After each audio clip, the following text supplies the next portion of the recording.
Doña Ana era a matria, é a matria.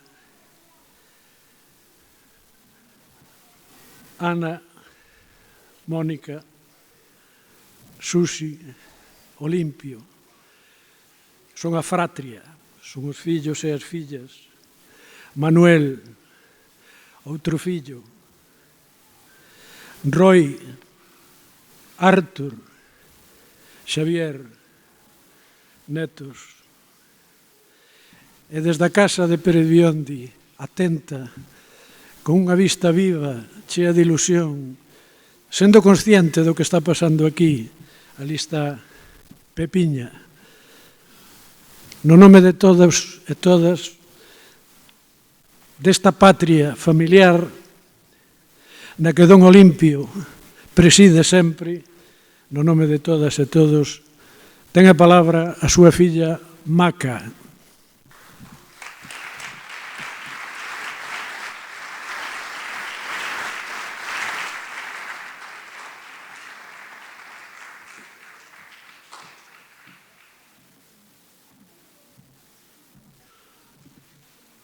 Boas noites.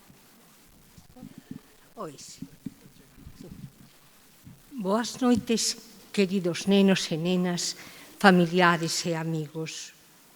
Antes de nada, desexamos darvos as grazas a todas as rapazas e rapaces que actuastes onte hoxe representando as diferentes pezas de teatro. Grazas tamén ás vosas mestras e mestres polo seu denodado esforzo para facer posible a realización destas xornadas. Somos conscientes do inmenso traballo que isto supón, dada a premura ca que hai que realizar todo, pois o curso escolar empeza a mediados de setembro. O profesorado non coñece aínda o seu alumnado e, aos poucos días, xa se inician os preparativos para elixir a peza teatral, repartir os diferentes papéis entre os aspirantes, a memorización dos textos. A continuación comezan os ensaios e nun tempo récord, apenas 2 meses, chega o día sinalado e aquelas rapazas e rapaces soben ao escenario do Teatro Principal da Estrada e convértense por uns momentos nuns grandes artistas que actúan ilusionados diante dun público que abarrota a sala. Cada vez que cae o pano, resoan os aplausos dos espectadores que, emocionados, ovacionan a magnífica actuación daqueles xoves comediantes. Desexamos tamén expresar o noso máis profundo agradecemento aos membros da Asociación Cultural Vagalumes, que ano tras ano organizan estas interesantes e fermosas xornadas de teatro escolar para manter en viva a memoria do noso pai, Olimpio Arca. Pero, como vos sodes moi noviños, non chegastes a coñecelo. Direivos só que Olimpio era un home bo e xeneroso, un mestre que lles quería moito os seus alumnos e alumnas, que amaba Galicia, a terra onde nacera, a súa cultura e a súa lingua, o galego. O teatro era a súa gran paixón.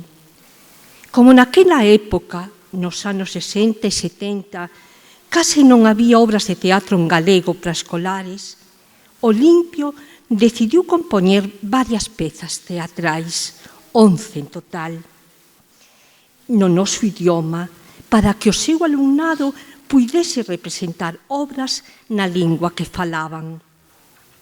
Estou segura de que onte e hoxe o noso pai estará reloucando de alegría vendo o amor que esta rapazada sente polo teatro e polo galego.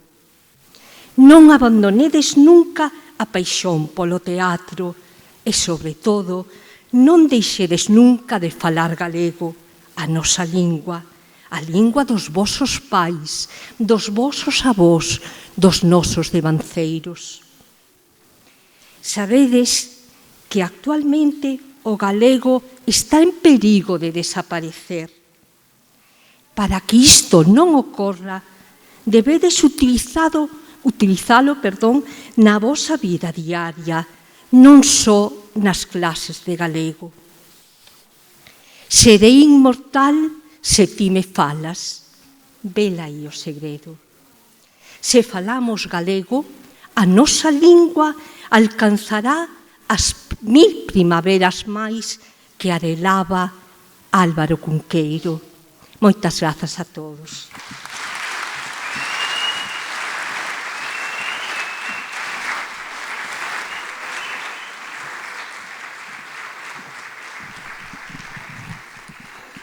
Desde a Asociación Cultural Vagalumes, organizadora destas xornadas, coa vosa axuda, queremos agradecer ao Concello da Estrada a súa xenerosa aportación por estas instalacións.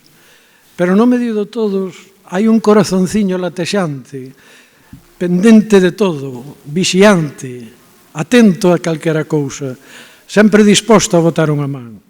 Está lá no fondo, e chámase Curi. Un aplauso para Curi.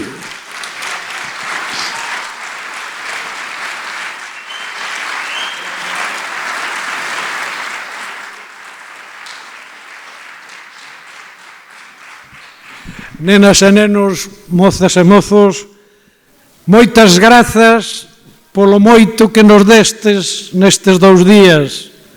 Grazas polo traballo enorme que fixestes. Sentímonos orgullosas e orgullosos de vós. E hoxe, de verdade, comezamos a facer entre todas e todos as 8ª xornadas de teatro escolar Olimpio Arca Caldas. Facémolo moi ilusionadas e ilusionados coa palabra chea de responsabilidade que nos pide que os nosos corpos se expresen, se comuniquen, se amen na nosa lingua, na casa da nosa cultura. Esa palabra non é outra máis que para facer o teatro. Grazas por todo e ata outra.